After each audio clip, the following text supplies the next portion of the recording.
Sreenarayana Guru open university second semester MA sociology ക്ലാസ്സിലേക്ക് ഏവർക്കും സ്വാഗതം.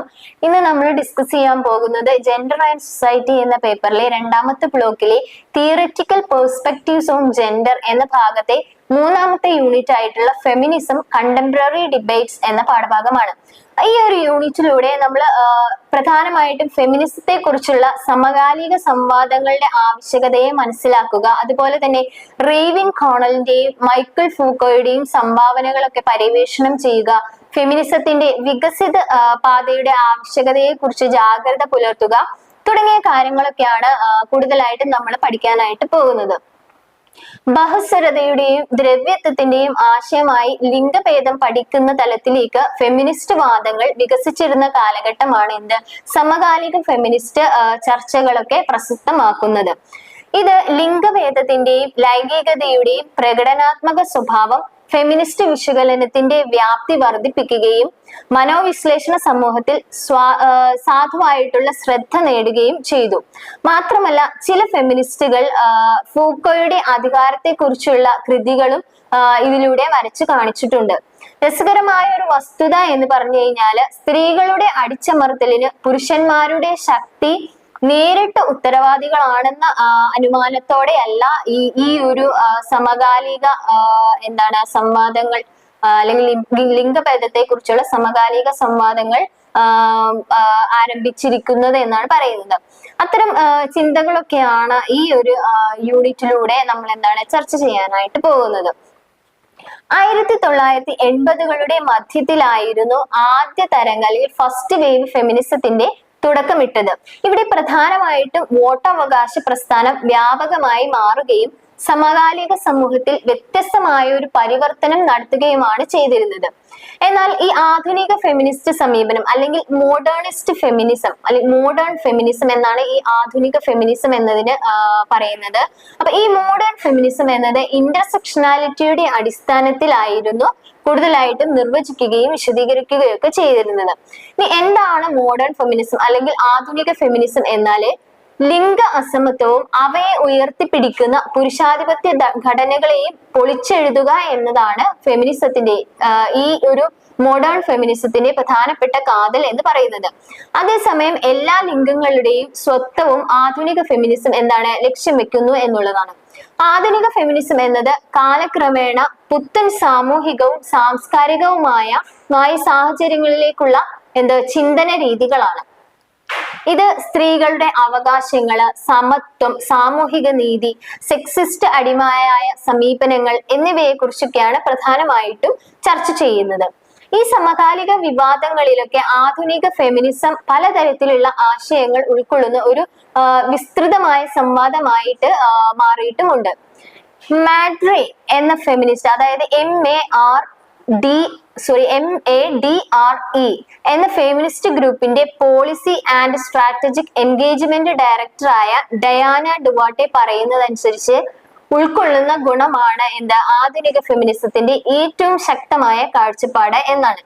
അവരുടെ നിരീക്ഷണത്തില് നമ്മുടെ ലിംഗഭേദം, നമ്മുടെ വംശം, വൈകല്യം, വർഗം, ലൈംഗികത എന്നിവയും അതിലധികവും നമ്മുടെ ഈ ഭാഗങ്ങളെല്ലാം വ്യത്യസ്തമായ ജീവിതാനുഭവങ്ങൾ സൃഷ്ടിക്കുകയും നമ്മളിൽ ആരും ഒരു കാര്യം മാത്രമല്ലെന്ന് മനസ്സിലാക്കാൻ സഹായിക്കുകയും ചെയ്യുന്നു എന്നാണ് ഈ പറയുന്ന ഡയാന ഡുവാട്ടെ അഭിപ്രായപ്പെടുന്നത്.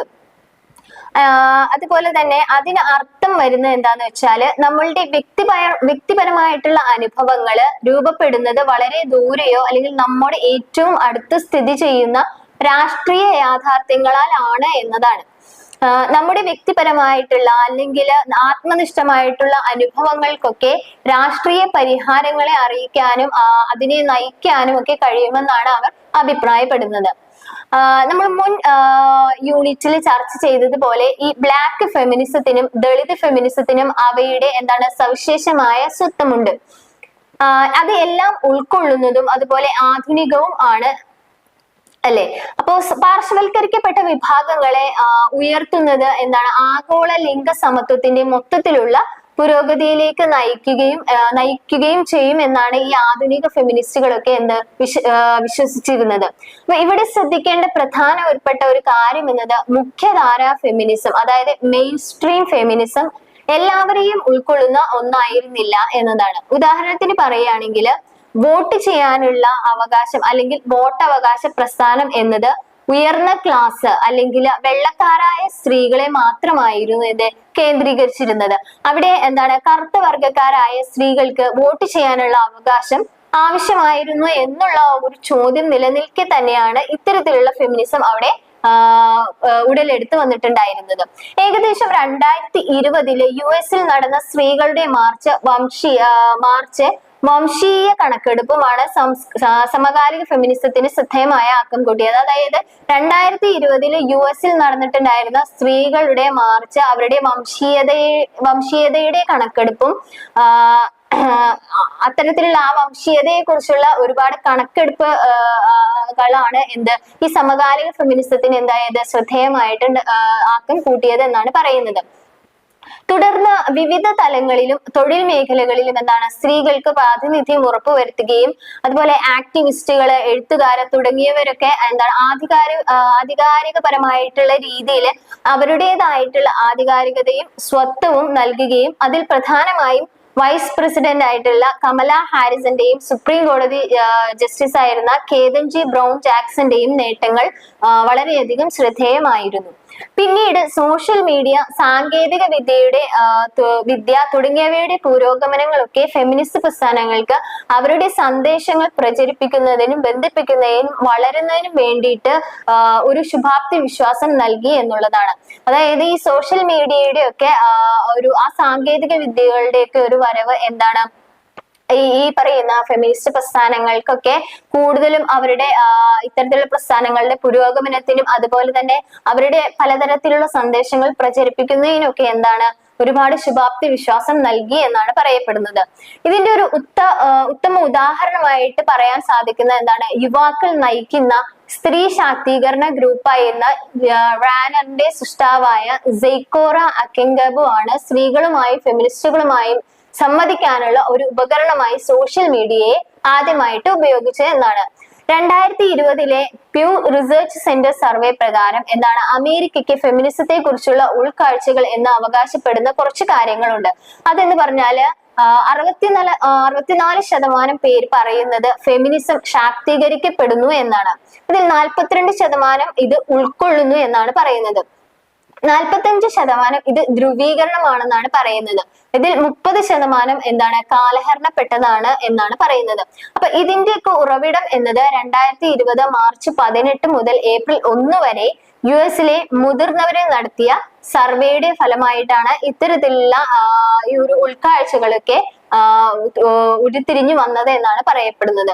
ഇനി റെയ്വിൻ കോണൽ എന്നത് ഒരു ഓസ്ട്രേലിയൻ സോഷ്യോളജിസ്റ്റും അതുപോലെ ജെൻഡർ പണ്ഡിതനുമാണ്. അദ്ദേഹം ജെൻഡർ, പുരുഷത്വം, ലിംഗപരമായ അസമത്വം തുടങ്ങിയ മേഖലകളെയാണ് കൂടുതലായിട്ടും ഗവേഷണം നടത്തിയിരുന്നത്.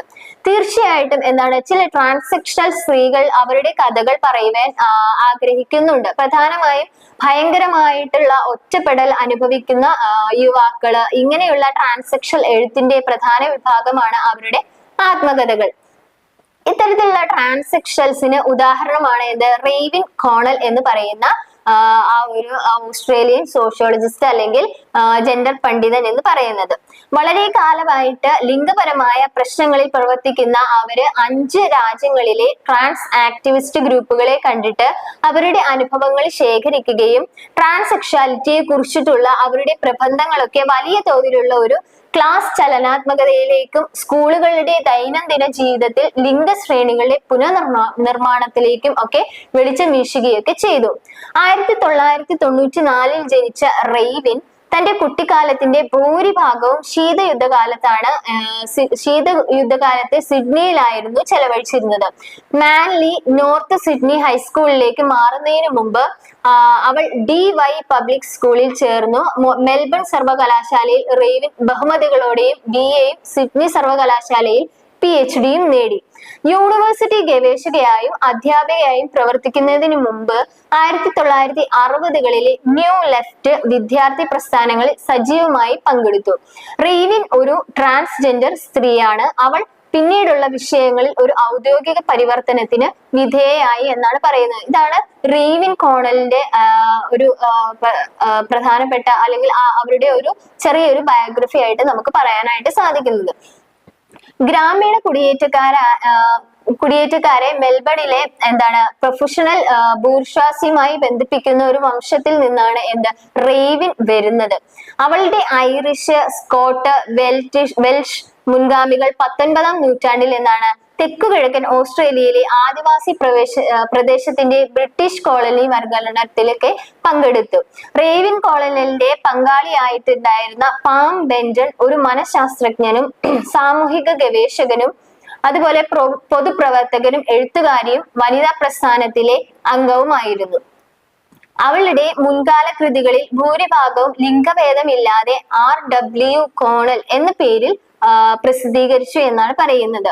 2014 ജൂലൈ 31 സിഡ്നി സർവകലാശാലയിലെ തന്റെ യൂണിവേഴ്സിറ്റി ചെയർ സ്ഥാനം റേവിൻ ഉപേക്ഷിക്കുകയാണ് ഉണ്ടായത്. ലിംഗം എന്നാൽ ലോകവീക്ഷണത്തിൽ എന്ന തന്റെ പുസ്തകത്തിലും സയൻസ് എന്ന ഫെമിനിസ്റ്റ് ജേണൽ പ്രസിദ്ധീകരിച്ച ട്രാൻസ്സെക്ഷൽ സ്ത്രീകളും ഫെമിനിസ്റ്റ് ചിന്തയും എന്ന പുസ്തകത്തിലും പുതിയ ധാരണയിലേക്കും പുതിയ രാഷ്ട്രീയത്തിലേക്കും എന്ന ലേഖനത്തിലും ട്രാൻസ്സെക്ഷൽ പ്രശ്നങ്ങൾ കൈകാര്യം ചെയ്യാൻ അവർ ഫെമിനിസ്റ്റ് സോഷ്യോളജി ഉപയോഗിച്ചു. ഇനി റേവിൻ കോണലിന്റെ പ്രധാനപ്പെട്ട കുറച്ച് പുസ്തകങ്ങളാണ് ruling class, ruling culture, Australian ചരിത്രത്തിലെ ക്ലാസ് ഘടന, മേക്കിംഗ് ദി ഡിഫറൻസ്, സ്കൂളുകളുടെ ദൈനംദിന ജീവിതത്തിലെ ക്ലാസ് ജെൻഡർ ശ്രേണികൾ എങ്ങനെ പുനർനിർമ്മിക്കപ്പെടുന്നു എന്നാണ് ഈ പുസ്തകം വിവരിക്കുന്നത്. ഈ പറയുന്ന 3 പുസ്തകങ്ങളാണ് റേവിൻ കോണലിന്റെ പ്രധാനപ്പെട്ട പുസ്തകങ്ങളായിട്ട് പറയാനായിട്ട് സാധിക്കുന്നത്. 1987 കോണൽ തന്റെ ജെൻഡർ ആൻഡ് പവർ എന്ന പുസ്തകത്തിലൂടെ ലിംഗബന്ധങ്ങളുടെ സാമൂഹിക സിദ്ധാന്തം അവതരിപ്പിച്ചത്. ലിംഗഭേദം വ്യക്തിത്വത്തിന്റെ വിഷയമല്ലെന്നും അത് ഒരു വലിയ തോതിലുള്ള സങ്കീർണമായ ഘടനയാണെന്നും അധികാരം അല്ലെങ്കിൽ ഉൽപാദനം, അധ്വാനം, വികാരം, ലൈംഗിക ബന്ധങ്ങൾ എന്നിങ്ങനെ 3 ഘടനകളുമായി ബന്ധപ്പെട്ട് ലിംഗഭേദത്തെ ചർച്ച ചെയ്യാമെന്നുമാണ് അവർ നിർദ്ദേശിച്ചത്. ശേഷം അവളുടെ സിദ്ധാന്തത്തിലെ സംശയത്തിന് ഒരു പ്രതികരണം വരികയും അവളുടെ സിദ്ധാന്തം ഒരു നിശ്ചിത ടൈപ്പോളജി സൃഷ്ടിക്കുന്നു എന്ന് വിമർശകർ അഭിപ്രായപ്പെടുകയും ഒക്കെ ചെയ്തു. ഈ വിമർശനങ്ങൾക്കൊക്കെയുള്ള മറുപടിയായിരുന്ന 2005 പ്രസിദ്ധീകരിച്ച ആധിപത്യ പുരുഷത്വം ആശയത്തെ വിചിന്തനം ചെയ്യുന്നത്. അതുപോലെ തന്നെ വികാരങ്ങളും പുരുഷത്വവും തമ്മിലുള്ള പരസ്പര ബന്ധത്തെയാണ് കോണൽ പ്രധാനമായിട്ടും ഊന്നി പറയുന്നത്. തന്റെ ഏതൊരു പുസ്തകത്തിലാണെങ്കിലും ഏതൊരു രീതിയിൽ നോക്കിയാലും കോണൽ എന്താണ് പറയുന്നത്? വികാരങ്ങളും പുരുഷത്വവും തമ്മിലുള്ള പരസ്പര ബന്ധത്തെയാണ് കോണൽ ഊന്നി പറയുന്നത്. കോണൽ എന്നത് പുരുഷത്വത്തിന്റെ വൈവിധ്യമാർന്ന സ്വഭാവത്തിലാണ് കൂടുതലായിട്ടും ശ്രദ്ധ കേന്ദ്രീകരിച്ചിരുന്നത്. പാർശ്വവൽക്കരിക്കപ്പെട്ട സ്ത്രീകളുടെ പോസിറ്റീവ് മൂല്യനിർണയം ഫെമിനിസ്റ്റ് സ്ഥിരമായി തിരിച്ചറിയുന്നു എന്നതാണ്. അതേസമയം എഴുത്തുകാരും ഗവേഷകരും പുരുഷത്വത്തിൽ കേന്ദ്രീകരിക്കുകയും അവർ ഒരു പുരുഷനായിരിക്കുക എന്ന് അനുമാനിക്കുന്ന നേട്ടങ്ങളെയും പ്രത്യേക അവകാശങ്ങളെയും വിമർശനാത്മകമായിട്ട് വിലയിരുത്തുകയുമാണ് ചെയ്യുന്നത്. ഇനി നെക്സ്റ്റ് നോക്കുന്നത് ആധിപത്യ പുരുഷത്വത്തിന്റെ ആശയം, കൺസെപ്റ്റ് ഓഫ് ഹെജമോണിക് മെസ്കുലിനിറ്റി എന്താണ് എന്നതാണ്. പുരുഷത്വത്തിന്റെ സാമൂഹിക നിർമ്മാണം എന്ന വിഷയത്തെ കുറിച്ചുള്ള പഠനങ്ങളിൽ കോണൽ നന്നായി പ്രശംസിക്കപ്പെടുകയും ഈ ഗവേഷണത്തിലെ പ്രധാന പയനിയർമാരിൽ ഒരാളായിട്ട് അവരെ കണക്കാക്കപ്പെടുകയും ചെയ്തു. അവരുടെ പുല്ലിംഗങ്ങൾ എന്ന പുസ്തകം ആധിപത്യ പുരുഷത്വം എന്ന ആശയം വികസിപ്പിച്ച ശ്രദ്ധേയമായിട്ടുള്ള ഒരു കൃതിയായിരുന്നു. ഈ സിദ്ധാന്തം ഫെമിനിസ്റ്റ് സോഷ്യോളജിയിൽ കാര്യമായിട്ട് സ്വാധീനം ചെലുത്തുകയും സമൂഹം പ്രോത്സാഹിപ്പിക്കുന്ന സാമൂഹിക മാനദണ്ഡങ്ങൾ, മനോഭാവം, പെരുമാറ്റം, ഘടനാപരമായ അസമത്വങ്ങൾ, അധികാരഘടന എന്നിവയുടെ ആന്തരികവൽക്കരണത്തിന് ഊന്നൽ നൽകുകയൊക്കെ ചെയ്തു. ആധിപത്യ പുരുഷത്വത്തിന് പ്രധാനമായും 2 തലങ്ങളാണ് ഉള്ളത്. പുരുഷാധിപത്യത്തെ നിയമവിധേയമാക്കുകയും സാധാരണ ജനസംഖ്യയും സ്ത്രീകളും കീഴ്പ്പെടുത്തുന്നതിനെ ന്യായീകരിക്കുകയും ചെയ്യുന്ന ഒരു സമ്പ്രദായം. രണ്ടാമത്തേത് പുരുഷന്മാർ സ്ത്രീകൾക്കും മറ്റ് സ്ത്രൈണ സത്വങ്ങൾക്കും മേൽ പുരുഷാധിപത്യ സാമൂഹിക റോളുകൾ എങ്ങനെ എന്തുകൊണ്ട് നിലനിർത്തുന്നു എന്ന് വിശദീകരിക്കാൻ ഹെജമോണിക് പുരുഷത്വം സഹായിക്കുന്നു തുടങ്ങിയവയാണ് പ്രധാനപ്പെട്ട രണ്ട് കാര്യങ്ങൾ. അതായത് പ്രധാനപ്പെട്ട ആധിപത്യ പുരുഷത്വത്തിന്റെ രണ്ട് പ്രധാനപ്പെട്ട തലങ്ങളാണ് ഈ പറഞ്ഞ രണ്ട് കാര്യങ്ങളും. ചുരുക്കത്തിൽ പറയുകയാണെങ്കിൽ ആധിപത്യ പുരുഷത്വം എന്നത് സാമൂഹികമായും ശ്രേണിപരമായും വ്യതിരിക്തമായിട്ടുള്ള ഒരു സാംസ്കാരിക ആദർശപരമായ പുരുഷത്വത്തെയാണ് സൂചിപ്പിക്കുന്നത്. ഇത് സങ്കീർണമായ, വ്യത്യസ്തമായ, മത്സരിക്കുന്ന തരത്തിലുള്ള പുരുഷത്വത്തെ കുറിച്ച് പറയുന്നതിനാൽ തന്നെ ആധിപത്യ പുരുഷത്വത്തിന് ഒരു നിശ്ചിത സ്വഭാവ രീതി ഇല്ല എന്ന് തന്നെ വേണം പറയാനായിട്ട്. ഇനി നമ്മൾ നെക്സ്റ്റ് നോക്കുന്നത് മറ്റൊരു ഫേമസ് പേഴ്സൺ ആയിട്ടുള്ള മൈക്കൽ ഫൂക്കോയെ കുറിച്ചിട്ടാണ്. അദ്ദേഹം ഒരു ഫ്രഞ്ച് തത്വചിന്തകനും ചിത്രകാരനുമായിരുന്നു. അദ്ദേഹത്തിന്റെ മുഴുവനായിട്ടുള്ള പേര് പോൾ മൈക്കൽ ഫൂക്കോ എന്നായിരുന്നു. ഇദ്ദേഹം രണ്ടാം ലോക മഹായുദ്ധാനന്തര കാലഘട്ടത്തിലെ ഏറ്റവും അറിയപ്പെട്ട വ്യക്തികളിൽ ഒരാളായിരുന്നു. 1926 ഒക്ടോബർ 15 ഫ്രാൻസിലെ പോയിറ്റിയേഴ്സിൽ ജനിച്ച അദ്ദേഹം 1984 ജൂൺ 25 പാരീസിൽ വെച്ചാണ് അന്തരിച്ചത്. 1952 ബിരുദം നേടിയ ശേഷം തുടർച്ചയായ ഭൗതികവും തൊഴിൽപരവുമായ യാത്രകളുടെ സവിശേഷതയായ ഒരു കരിയർ ആരംഭിക്കുകയാണ് ചെയ്തത്. ലിലി സർവകലാശാലയിൽ പ്രൊഫസർ ആയിട്ടായിരുന്നു അദ്ദേഹം ഔദ്യോഗിക ജീവിതം ആരംഭിച്ചിരുന്നത്. 1961 ഫൂക്കോ പ്രതിരോധത്തിനായിട്ടുള്ള തന്റെ ഡോക്ടറൽ വർക്ക് ENSൽ അവതരിപ്പിച്ചു. ശേഷം 1971 1984 ഇടയിൽ ഫൂക്കോ നിരവധി പുസ്തകങ്ങൾ നിർമ്മിക്കുകയും ചെയ്തു. പ്രത്യേകിച്ചും അച്ചടക്കവും ശിക്ഷയും സമകാലിക ജയിലിന്റെ വികസനത്തെ കുറിച്ചുള്ള ഒരു മോണോഗ്രാഫ്, പാശ്ചാത്യ ലൈംഗികതയുടെ ചരിത്രത്തിന്റെ 3 വാല്യങ്ങൾ തുടങ്ങിയ നിരവധി ലേഖനങ്ങൾ അദ്ദേഹം രചിച്ചു. അതുപോലെ തന്നെ ബ്രസീൽ, ജപ്പാൻ, ഇറ്റലി, കാനഡ, യൂബർലി, കാലിഫോർണിയ തുടങ്ങിയ സർവകലാശാലയിൽ വിസിറ്റിംഗ് ലെക്ചററായി അദ്ദേഹം വർഷങ്ങളോളം ചെലവഴിക്കുകയും ചെയ്തു. അതിനുശേഷം 1984 എയ്ഡ്സുമായി ബന്ധപ്പെട്ട സെപ്റ്റിമിസിയ എന്ന ഒരു രോഗം ബാധിച്ചാണ് അദ്ദേഹം മരണപ്പെട്ടിട്ടുണ്ടായിരുന്നത്.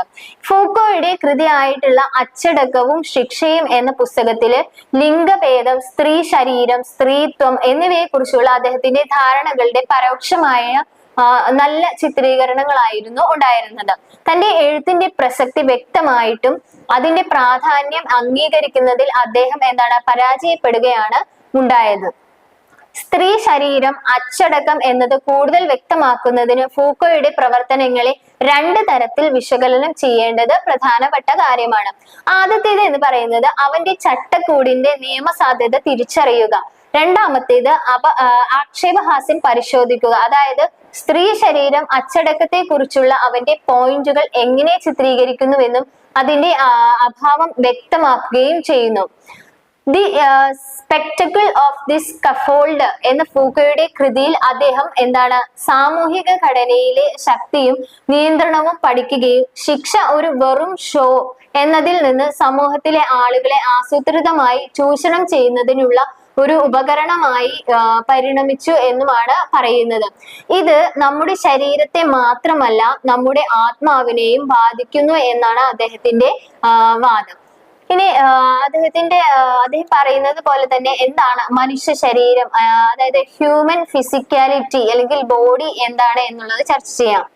അമേരിക്കൻ തത്വചിന്തകനായിട്ടുള്ള സൂസൻ ബോഡയുടെ അഭിപ്രായത്തിൽ ശരീരത്തിന്റെ രാഷ്ട്രീയത്തെ സൂചിപ്പിക്കാൻ ബോഡി പൊളിറ്റിക്സ് എന്ന പദം ആദ്യമായി ഉപയോഗിച്ച പ്രസ്ഥാനമാണ് ഫെമിനിസം എന്നത്. അപ്പോ ഈ അമേരിക്കൻ തത്വചിന്തകനായ സൂസൻ ബോഡെ പറയുന്നത് ശരീരത്തിന്റെ രാഷ്ട്രീയത്തെ സൂചിപ്പിക്കാൻ വേണ്ടിയിട്ടാണ് ബോഡി പൊളിറ്റിക്സ് എന്ന പദം ആദ്യമായിട്ട് ഫെമിനിസം എന്ന പ്രസ്ഥാനം ഉപയോഗിച്ചത് എന്നാണ് പറയുന്നത്. മനുഷ്യ ശരീരം എന്നത് രാഷ്ട്രീയമായി ആലേഖനം ചെയ്യപ്പെട്ട ഒരു വസ്തുവാണ് എന്നും അതിന്റെ ശരീരശാസ്ത്രവും രൂപശാസ്ത്രവും ചരിത്രത്തിൽ ഉടനീളമുള്ള നിയന്ത്രണത്തെയും നിയന്ത്രണ രീതികളെയും സ്വാധീനിക്കുന്നുവെന്നും ലിംഗപരമായ പ്രത്യയശാസ്ത്രങ്ങളും ലൈംഗിക ചിന്തകളും ലിംഗഭേദം തമ്മിലുള്ള ജീവശാസ്ത്രപരമായ വ്യത്യാസങ്ങളിൽ നിന്ന് എങ്ങനെ ഉത്ഭവിക്കുന്നു എന്നും പുരാതന ഗ്രീക്ക് തത്വചിന്തകർ മുതൽ ജ്ഞാനോദയം വരെയുള്ള ഫെമിനിസ്റ്റുകൾ തെളിയിച്ചിട്ടുണ്ട് എന്നാണ് പറയുന്നത്. ഫെമിനിസ്റ്റുകളുടെ അഭിപ്രായത്തിൽ സ്ത്രീകൾ പ്രധാനമായിട്ടും അവരുടെ ശരീരത്തിലൂടെയാണ് ആധിപത്യം നേടിയത് എന്നാണ് പ്രധാനമായിട്ടും പറയപ്പെടുന്നത്. ഇതിന്റെ എല്ലാം ധ്രുവീകരണം എന്നത് മനസ്സ്, ശരീരം, സംസ്കാരം, പ്രകൃതി, ആത്മാവ്, ദ്രവ്യം എന്നിങ്ങനെയുള്ള ധ്രുവീകരിക്കപ്പെട്ട വിഭാഗങ്ങൾ ലിംഗപരമായ പ്രത്യയശാസ്ത്രങ്ങളിൽ സന്നിവേശിപ്പിച്ചിരിക്കുന്നത് സ്ത്രീയും പുരുഷനും എതിരാണെന്ന ധാരണയെ പിന്തുണയ്ക്കുന്നുവെന്നും ഇതിൽ വികൃതമാകാൻ അല്ലെങ്കിൽ വികൃതമാകാൻ സാധ്യതയുള്ള ശരീരം, പ്രകൃതി, സ്ത്രീ, മനസ്സ്, സംസ്കാരം, പുരുഷൻ തുടങ്ങിയ പല അറിവുകളിലൂടെയും ഇച്ഛാശക്തിയിലൂടെയും ഉപയോഗിക്കുകയും നിയന്ത്രിക്കുകയും വേണമെന്നാണ് പറയുന്നത്. ഇനി എന്താണ് സ്ത്രീ ശരീരം അല്ലെങ്കിൽ വുമൺ ബോഡി എന്നത് നോക്കാം. സ്ത്രീയെ അവളുടെ പ്രത്യുൽപാദന ശരീരശാസ്ത്രത്തിന്റെ അടിസ്ഥാനത്തിൽ അവളുടെ ശരീരവും പ്രകൃതിയും തമ്മിലുള്ള ബന്ധത്തെയാണ് കൂടുതലായിട്ടും വുമൺ ബോഡി എന്നതുകൊണ്ട് ഊന്നി പറയുന്നത്. അതിനാൽ അവൾ ദുർബലയും വിധേയത്വം ഉള്ളവളും ആണെന്നും അക്ഷരാർത്ഥത്തിൽ പുരുഷന്റെ ആഗ്രഹങ്ങൾക്കായിട്ടുള്ള പാത്രവും അവന്റെ കുട്ടികളുടെ അമ്മയും അതുപോലെ സഹജവാസനയും വികാരവും കൊണ്ട് നയിക്കപ്പെടുന്ന ഒരു സൃഷ്ടിയും അവളുടെ പ്രത്യുൽപാദന വ്യവസ്ഥകൾക്കും ഹോർമോണുകൾക്കും അടിമയുമാണെന്നാണ് പറയുന്നത്. അതായത് സ്ത്രീ ശരീരം എന്നതുകൊണ്ട് ഉദ്ദേശിക്കുന്നത് എന്താണ്?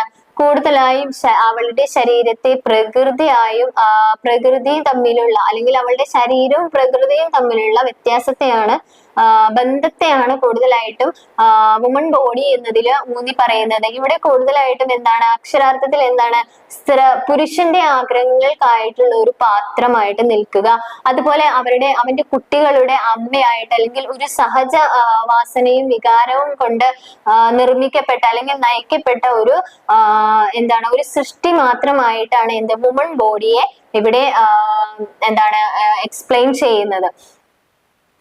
മനുഷ്യന് അവന്റെ ജൈവിക ഭൗതികതയെ മറികടക്കാനായിട്ട് കഴിഞ്ഞേക്കാം. എന്നാൽ സ്ത്രീകൾ സ്വന്തം അന്തർലീനതയിൽ ആഴത്തിൽ മുങ്ങിയ ഒരു വസ്തുവാണ്. മാത്രമല്ല അവരുടെ ശാരീരികതയിൽ നിന്ന് രക്ഷപ്പെടാന് അവർക്കൊരിക്കലും കഴിയില്ല എന്നാണ് പറയുന്നത്. അധികാരത്തെയും ശരീരത്തെയും കുറിച്ചുള്ള ഫെമിനിസ്റ്റ് വിവരണത്തിൽ ഫൂക്കോയ്ക്കും ഒരുപാട് സാമ്യമുണ്ട് എന്നാണ് ഇവിടെ പറയുന്നത്. വാസ്തവത്തില് സ്ത്രീകളുടെ ശരീരത്തിന്റെ ഹിസ്റ്ററൈസേഷനെ കുറിച്ച് സംസാരിക്കുമ്പോൾ അദ്ദേഹം ഈ ഒരു പ്രശ്നങ്ങളിൽ ചിലത് ചുരുക്കമായിട്ട് പരാമർശിക്കാറുണ്ടായിരുന്നു. ഒരാളുടെ ആഗ്രഹങ്ങളുടെയോ ഭാവനയുടെയോ ലംഘനവുമായി ബന്ധപ്പെട്ട കഷ്ടപ്പാടുകളുടെ പ്രകടനമാണ് ഹിസ്റ്റീരിയ എന്നതുകൊണ്ട് ഉദ്ദേശിക്കുന്നത്. ഫൂക്കോയുടെ അഭിപ്രായത്തില് സ്ത്രീകളുടെ ശരീരത്തിന്റെ ഹിസ്റ്ററൈസേഷൻ 3 പ്രക്രിയകളാൽ ഉൾക്കൊള്ളുന്നു എന്നാണ് പറയുന്നത്. ഒന്നാമതായിട്ട് സ്ത്രീ ശരീരം പൂർണ്ണമായും ലൈംഗികതയാൽ പൂരിതമാണെന്ന് നിർണയിക്കപ്പെടുന്നു. അടുത്തതായിട്ട് ശരീരം സാമൂഹിക ശരീരവുമായി ജൈവബന്ധത്തിൽ സംയോജിപ്പിക്കുന്നു എന്നതാണ്.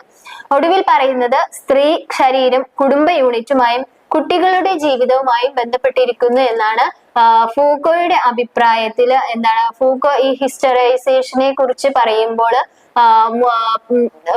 ഫൂക്കോയുടെ അഭിപ്രായത്തിൽ ഹിസ്റ്ററൈസേഷനിൽ ഉൾപ്പെടുന്ന 3 പ്രധാനപ്പെട്ട കാര്യങ്ങൾ എന്ന് പറയുന്നത്.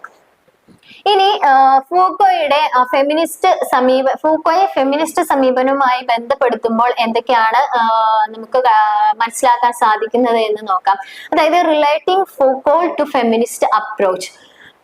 ഇവിടെ അധികാരം എങ്ങനെ പ്രവർത്തിക്കുന്നു എന്ന സിദ്ധാന്തം പ്രത്യേകിച്ച് ലിംഗങ്ങൾക്കിടയിൽ വളരെ കാലമായി ഫെമിനിസത്തിന്റെ ശ്രദ്ധാകേന്ദ്രമാണ്. ഫൂക്കോയെ പോലുള്ള പല ഫെമിനിസ്റ്റുകളും മാർക്സിസത്തിൽ പരീക്ഷണം നടത്തിയെങ്കിലും അതിന്റെ ചട്ടക്കൂട് അപര്യാപ്തമായിരുന്നു. അതായത് അധികാരം എങ്ങനെ പ്രവർത്തിക്കുന്നു എന്ന സിദ്ധാന്തം പ്രത്യേകിച്ചും ലിംഗങ്ങൾക്കിടയിൽ എങ്ങനെയാണ് ഈ അധികാരം പ്രവർത്തിക്കുന്നത് എന്നതിനെ കുറിച്ചാണ് ഈ ഫൂക്കോയെ പോലുള്ള പല ഫെമിനിസ്റ്റുകളും ഒരുപാട് പരീക്ഷണങ്ങൾ നടത്തിയിട്ടും അതിന്റെ ചട്ടക്കൂടിലൊക്കെ നിന്നുകൊണ്ട് ഒരുപാട് കാര്യങ്ങൾ കൂടുതലായിട്ടും പര്യവേഷണം ചെയ്തെങ്കിലും അതൊക്കെ വളരെ അപര്യാപ്തമായിരുന്നു എന്നാണ് പറയുന്നത്. അദ്ദേഹത്തിന്റെ അഭിപ്രായത്തില് ഒരു നിശ്ചിത കാമ്പും അല്ലെങ്കിൽ സത്തയുമുള്ള ഒരു യുക്തിസഹവും യോജിപ്പുമായിട്ടുള്ള ഒരു വ്യക്തി എന്ന നിലയില് വിഷയത്തെ കുറിച്ചുള്ള പരമ്പരാഗത ചിന്താരീതികളെ വെല്ലുവിളിക്കുന്നത് അത്യന്താപേക്ഷിതമായ ഒരു കാര്യമാണ്. ഒരു സ്വാഭാവിക ശരീരമോ അല്ലെങ്കിൽ മുൻ വ്യവഹാരമോ ആവശ്യമായ മനുഷ്യ വിഷയം നമ്മുടെ സാമൂഹിക ക്രമത്തിൽ വിച്ഛേദിക്കപ്പെടുകയോ അടിച്ചമർത്തപ്പെടുകയോ അല്ലെങ്കിൽ രൂപാന്തരപ്പെടുകയോ ചെയ്യുന്നില്ല എന്നും അത് മറിച്ച് എന്താണ് ഓരോ വ്യക്തിയും അതിസൂക്ഷ്മമായി അതിനുള്ളിൽ ശക്തികളുടെയും ശരീരങ്ങളുടെയും ഒരു സങ്കീർണ സംവിധാനത്തിലൂടെ സൃഷ്ടിക്കപ്പെടുന്നു എന്നുള്ളതുമാണ് ഫൂക്കോ എന്താണ് അഭിപ്രായപ്പെടുന്നത്. ഇനി ഈ സ്ത്രീ ശരീരത്തിന്റെ ആത്മനിഷ്ഠ എങ്ങനെ സൃഷ്ടിക്കപ്പെടുന്നു എന്നതിനെ കുറിച്ചുള്ള ഫൂക്കോയുടെ അഭിപ്രായത്തിൽ പരിഗണിക്കുമ്പോൾ ഒരാൾ സ്ത്രീയായി ജനിക്കുന്നില്ല, മറിച്ച് ഒരാളായി മാറുന്നു എന്ന സൈമൺ ഡി ബൊവൈറുടെ പ്രസിദ്ധമായ പ്രസ്താവന കൂടുതൽ ഇവിടെ നിർണായകമാകുന്നു എന്നതാണ്. അതായത് ഫൂക്കോയുടെ അഭിപ്രായത്തിൽ അല്ലെങ്കിൽ ഫൂക്കോയുടെ ഫെമിനിസ്റ്റ് സമീപനത്തെ വെച്ച് നോക്കുമ്പോൾ നമ്മൾ ആദ്യത്തിൽ ജെൻഡർ ആൻഡ് സൊസൈറ്റി എന്ന ആ ഒരു പാഠഭാഗം പഠിച്ചപ്പോൾ ആദ്യത്തെ യൂണിറ്റിൽ പറഞ്ഞിരുന്ന പ്രധാനപ്പെട്ട ഫെമിനിസ്റ്റ് ആയിരുന്ന സൈമൺ ഡി ബൊവൈറുടെ ആ ഒരു വാചകമാണ് കൂടുതലായിട്ടും ഇവിടെ പ്രസക്തമായിട്ട് കാണിക്കുന്നത്. അതുപോലെ തന്നെ ലിംഗഭേദം ഒരു സാങ്കേതിക വിദ്യയായിട്ട് ചർച്ച ചെയ്യാത്തതിനാല് എന്തെങ്കിലും സ്വാഭാവികമായി കണക്കാക്കിയതായി തോന്നുമെങ്കിലും തത്വചിന്ത ആധുനിക ചിന്തയെ അല്ലെങ്കിൽ തത്വചിന്ത, വൈദ്യം, നിയമം, കലകൾ തുടങ്ങിയ മേഖലകളിലെ പ്രഭാഷണങ്ങളൊക്കെ ആധുനിക ചിന്തയെ സ്വാധീനിച്ചിട്ടുണ്ട് എന്നാണ് പറയുന്നത്. അതായത് ഇത്തരത്തിൽ ഈ ഒരു കാലഘട്ടത്തില് സാങ്കേതിക വിദ്യകളൊന്നും കൂടുതലായിട്ടും മുന്നോട്ട് വന്നിട്ടില്ലെങ്കിലും ഇത്തരത്തിലുള്ള തത്വചിന്തകരുടെ അല്ലെങ്കിൽ ഇത്തരത്തിലുള്ള ഫെമിനിസ്റ്റുകളുടെ ഒക്കെ തത്വചിന്ത അല്ലെങ്കിൽ അവരുടെ വൈദ്യം, നിയമങ്ങള്, കലകള് തുടങ്ങിയ മേഖലകളിലൊക്കെ അവർ നടത്തിയ പ്രഭാഷണങ്ങളൊക്കെ ഈ ആധുനിക ചിന്തകളെയൊക്കെ മോഡേൺ ഫെമിനിസ്റ്റൊക്കെ കൂടുതലായിട്ടും സ്വാധീനിച്ചിട്ടുണ്ട് എന്നാണ് പറയുന്നത്. ഇത് സ്വയം വ്യക്തമായ സത്യത്തിന്റെ ഉദാഹരണങ്ങളായിട്ട് അവരെ പൊതുബോധത്തിലേക്കും നയിച്ചിട്ടുണ്ട് എന്നാണ് പറയപ്പെടുന്നത്. പല ഫെമിനിസ്റ്റുകളും അദ്ദേഹത്തിന്റെ ലിംഗനിഷ്പക്ഷതയെ ആൻഡ്രോസെൻട്രിസമായിട്ടും വ്യാഖ്യാനിച്ചിട്ടുണ്ട്. മറ്റൊരു ഫെമിനിസ്റ്റ് ആയിട്ടുള്ള മൈറ മക്ഡൊണാൾഡിന്റെ അഭിപ്രായത്തില് സ്ത്രീകളുടെ ജീവിതത്തിലെ സാംസ്കാരികവും സാമൂഹികവുമായ മാറ്റങ്ങളെ പ്രതിരോധിക്കാൻ വേണ്ടി സ്വയം പുനർനിർമ്മിക്കുന്ന സ്ത്രീത്വത്തെ കുറിച്ചുള്ള സങ്കുചിതമായ സങ്കല്പങ്ങളുടെ സ്ഥിരത സ്ത്രീകളുടെ വിമോചനത്തിന്റെയും വളരുന്ന സ്വയം നിർണയത്തിന്റെയും മിഥ്യയുടെയും സംശയാസ്പദമാക്കുന്നു എന്നാണ് പറയുന്നത്. ശേഷം പറയുമ്പോൾ ഫൂക്കോ തന്റെ പിൽക്കാല രചനകളിൽ ചെറുത്തുനിൽപ്പിന് നിർബന്ധം പിടിക്കുകയും അവിടെ പ്രതിരോധം പ്രായോഗികമാണെന്നും സ്ത്രീത്വത്തിന്റെ മാനദണ്ഡങ്ങൾ ഉയർത്തിപ്പിടിക്കാൻ എല്ലാ സ്ത്രീകൾക്കും വേണ്ടിയിട്ട് വാദിക്കുമെന്നൊക്കെ അദ്ദേഹം പിൽക്കാലത്ത് തന്റെ പ്രഭാഷണങ്ങളിലൂടെയും അല്ലെങ്കിൽ രചനകളിലൂടെയൊക്കെ തുറന്നു കാണിച്ചു. ഫൂക്കോയുടെ അഭിപ്രായത്തിൽ സാധാരണവൽക്കരണവും ആധിപത്യവും ഉള്ളിടത്ത് പ്രതിരോധവും നിലനിൽക്കുന്നു എന്നാണ് പറയുന്നത്. മഹത്തായ വിസമ്മതത്തിന്റെ ഒരൊറ്റ സ്ഥാനമില്ല, പകരം പ്രതിരോധങ്ങളുടെ ബഹുത്വമാണ്. അധികാരം ഒരിക്കലും കേവലമോ അതുപോലെ ഏകദാനമോ സുഗമമോ അല്ല, പകരം അത് മാറുന്നതും അസ്ഥിരവും ആണ് എന്നാണ് പറയുന്നത്. സ്ത്രീത്വത്തിന്റെ സൂക്ഷ്മ തലങ്ങളിൽ ഇത് പ്രയോഗിക്കുകയാണെങ്കിൽ അതിനെ ചെറുത്തു നിൽക്കാനായിട്ട് കഴിയും എന്നതാണ് അദ്ദേഹം കൂടുതലായിട്ടും ഊന്നി പറയുന്നത്. സ്ത്രീകളുടെ ശരീരത്തിന്റെ ഹിസ്റ്ററൈസേഷൻ, അതായത് നമ്മൾ സ്ത്രീകളുടെ ശരീരത്തെ ഹിസ്റ്ററൈസ് ചെയ്യുന്നു എന്ന് പറഞ്ഞു. അപ്പൊ ഈ ഒരു സ്ത്രീകളുടെ ശരീരത്തിന്റെ ഹിസ്റ്ററൈസേഷൻ എന്നത് കൊണ്ട് ഉദ്ദേശിക്കുന്നത് സ്ത്രീകളുടെ ശരീരത്തെ ചരിത്രപരമായി നിയന്ത്രിക്കപ്പെട്ടിരിക്കുന്ന പ്രക്രിയയാണ് കൂടുതലായിട്ടും ഇത് സൂചിപ്പിക്കുന്നത്. ഇത് സ്ത്രീകളുടെ ശരീരത്തെ ഒരു സാമൂഹിക നിർമ്മിതിയായാണ് കണക്കാക്കപ്പെടുന്നത്. അതിനാൽ അവരുടെ ശരീര സമൂഹത്തിന്റെ ആവശ്യങ്ങൾക്കനുസരിച്ച് രൂപപ്പെട്ടിരിക്കുന്നു എന്നാണ് പറയുന്നത്. നമ്മൾ ഈ ജെൻഡർ ആൻഡ് സൊസൈറ്റി എന്ന പേപ്പർ പഠിച്ചു വന്നത് മുതൽ തന്നെ നമ്മൾ കണ്ടുവന്നിട്ടുള്ള കാര്യമാണ്. ഒരു സമൂഹത്തില് ഒരു വ്യക്തി ആണ് അല്ലെങ്കിൽ പെണ്ണ് എന്ന് നിശ്ചയിക്കപ്പെടുന്നത് തീർച്ചയായിട്ടും സാമൂഹികവൽക്കരണത്തിലൂടെയാണ്, അല്ലെ? സമൂഹമാണ് അവരുടെ സ്ത്രീത്വം അല്ലെങ്കിൽ പുരുഷത്വം എന്ന ആ ഒരു ലേബൽ നൽകുന്നത് എന്നാണ് പറയുന്നത്. അപ്പൊ അതിനാൽ തന്നെ അവരുടെ ശരീരം സമൂഹത്തിന്റെ ആവശ്യങ്ങൾക്കനുസരിച്ച് രൂപപ്പെട്ടിരിക്കുന്നു എന്നാണ് ഈ ഒരു ഹിസ്റ്ററൈസേഷൻ എന്നതുകൊണ്ട്, ശരീരത്തിന്റെ ഹിസ്റ്ററൈസേഷൻ എന്നതുകൊണ്ട് ഉദ്ദേശിക്കുന്നത്. അതായത് സ്ത്രീകളുടെ ശരീരത്തിന്റെ സാംസ്കാരിക മൂല്യങ്ങൾ നിയന്ത്രിക്കുന്നു, രാഷ്ട്രീയ നിയന്ത്രണം വിധേയമാക്കുന്നു തുടങ്ങിയ കാര്യങ്ങൾ.